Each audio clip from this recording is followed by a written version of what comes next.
Welcome to the Leadership Decoded podcast. Here, we provide you practical approaches to leadership to help you lead at your very best at work and in your everyday life. I'm your host, Dr. Will Ramey, a former U.S. Army officer and combat veteran, a current leadership and team development workshop facilitator, and Executive Education Adjunct Professor. Today, we're diving into a recent phenomenon known as revenge quitting.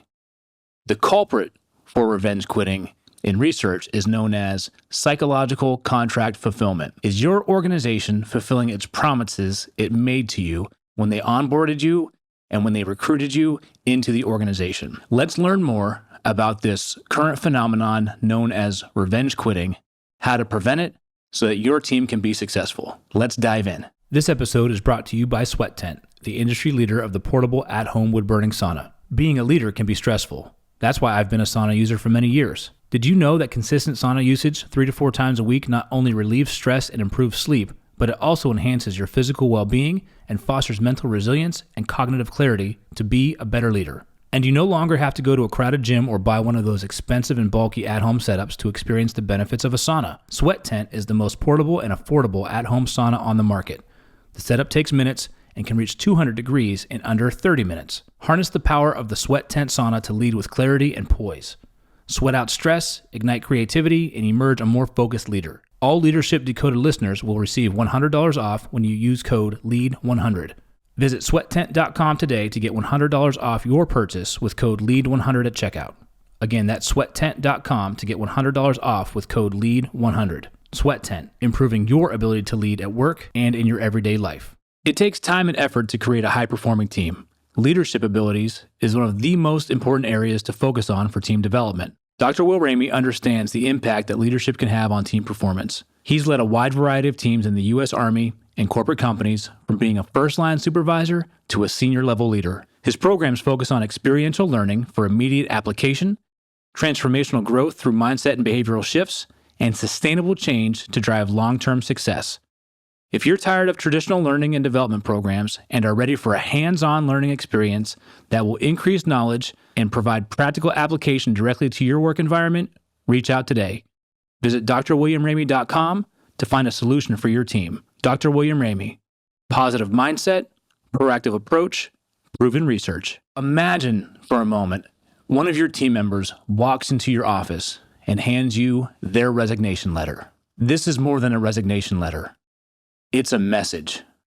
It's potentially a message of broken trust, of broken promises, of lack of fit for the employee who is now chosen to leave your organization. Think about that for a moment. Employees leave for all kinds of reasons, hopefully for better opportunities. But when you have a team member that comes to you and has decided to resign, that may potentially come from a place of, I no longer believe in the organization. I no longer trust the organization and they have my best interest. I no longer feel like I can serve this organization, or maybe I don't align with our values anymore. Revenge quitting is something that, employees carry with them until the point of making that decision to leave. Now put yourself in someone's shoes who's decided to leave your organization. They're going through a huge change, transitioning to a new team, sometimes even a potential relocation with that.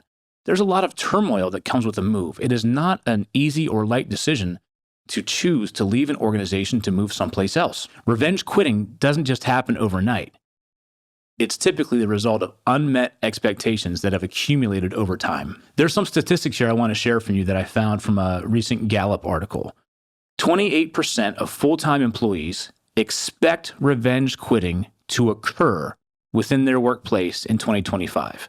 28%. 4% of full-time employees plan to revenge quit in 2025, having thought about it for about 13 months. 13 months. That means some people within your team who may be handing you their resignation letter today have thought about resigning for over a year. What have they done in that amount of time? Imagine the decline of performance, the decline of commitment, the amount of stress that they're carrying over the decision to leave the organization.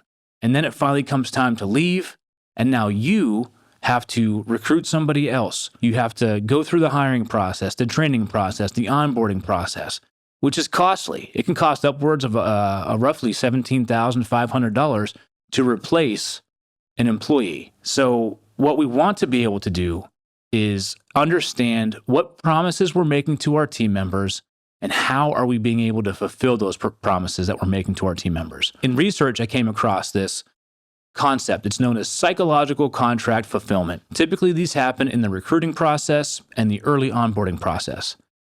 Think about what you're telling the members of your team when you're bringing them onto your team. Are you telling them that we have plenty of room for growth and vertical progression within this team? If you're making that promise that someone's going to be able to promote up and progress their career in your organization, you better be able to show quantifiable information where that's possible. You better be able to show them opportunities and a path to get there.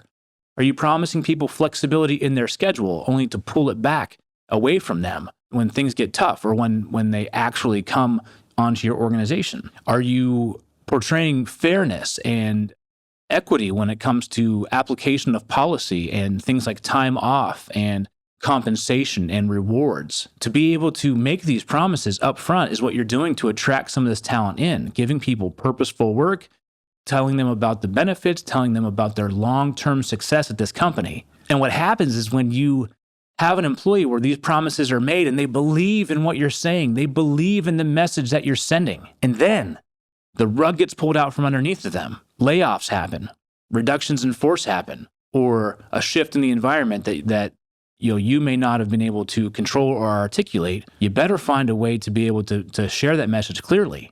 Or you promise them the world of being able to move up in their career when in actuality, those moves are few and far between, or they're for a very select set of skills that person doesn't have. And then when they come to want to train and develop those skills, you don't have the funding available or whatever other reason you come up with. So think about the promises you're making and think about the perspective of that person who shares that belief. And then when you have unmet expectations, that psychological contract that you made of, here's how work is going to be on this team, and then you don't meet that promise. Lack of trust begins to take shape. Lack of commitment. Second guessing, why am I here? Second guessing organizational fit.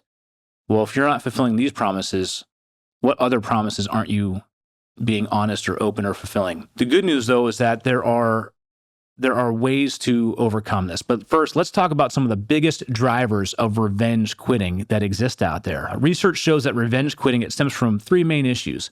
Lack of transparency about promotions and growth. Be able to share with your team members promotion paths, career paths, the high volume of where jobs are and the highest paying jobs or the skill sets that they have. Someone may want to stick with their particular technical or other expertise, but be honest with them in that, hey, the opportunities for you get very narrow in this career field. But if you want to broaden your scope and pivot into a different functional area, there are maybe more opportunities for you here with this company.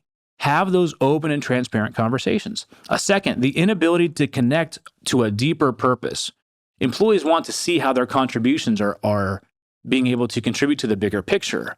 So as you're bringing people on board, make sure it's not just about the work that they're doing, but you share with them how their work fits into the bigger sense of purpose of who you're serving, how your organization is contributing to the bigger scale of society, how you're impacting people and families and homes and whatever it may be, how you're making the world a better place, but also be able to show that in your actions. That's part of corporate social responsibility. And third, unresolved conflicts. If you bring somebody on board and you promise them that, hey, we work together here, we are a very supportive team, we trust each other, we have open communication, we speak with candor, and then all of a sudden they see conflicts just festering and they see supervisors or managers avoiding dealing with conflicts head on, team members start to feel that they are in a toxic environment where we don't have transparency, we don't have support. What we have is backstabbing and passive-aggressive behavior. These are the differences.